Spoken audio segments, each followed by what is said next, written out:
গেল ফেব্রুয়ারি মাসে আমার অফিসে একটা পিকনিকের আয়োজন করেছিল। তো সেই পিকনিকে বাচ্চাদের একটা খেলার রাউন্ড করেছিল চিপস দৌড়। তো অস্মিকে সবকিছু বুঝিয়ে দেওয়ার পর দেখো কেমন দৌড়াচ্ছে।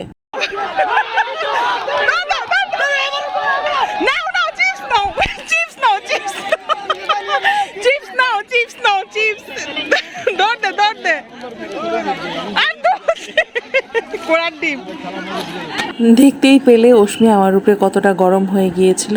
আসলে অস্মি খুব রাগী একটা মেয়ে, অনেক রাগ ওর। তো এত খোলামেলা স্পেস পেয়ে অস্মির কিন্তু খুশির সীমানা ছিল না। ও একবার ফুটবল খেলে তো ওর আপুদের সাথে আবার গিয়ে দোলনায় চড়ে। এই দোলনায় চড়া নিয়েও কিন্তু একটা ঘটনা ঘটে গিয়েছিল। অস্মি এত এক্সাইটেড ছিল আর আমিও ভিডিও করায় ব্যস্ত ছিলাম, যাতে আমি আসলে খেয়াল করতে পারিনি অস্মি এই দোলনা থেকে হঠাৎ করে পড়ে যায়। মাটিটা এত শুকনা এবং গাছের শেকড়গুলো ছিল, অস্মি পড়ে গিয়ে বেশ খানিকটা ব্যথা পেয়েছিল।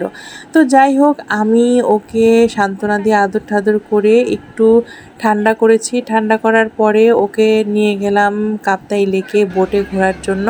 বোটে গিয়ে অস্মির মন ভালো হয়ে গেছে। তো পরেই শুরু হয়ে গেছে লটারি রাউন্ড। অস্মিকে ডেকে নেওয়া হয়েছিল যাতে ও একটা লটারি তুলে নিয়ে নেয় এবং অস্মি খুব সুন্দরভাবে ভালো মেয়ের মতো ওই কাজটা সম্পন্ন করে।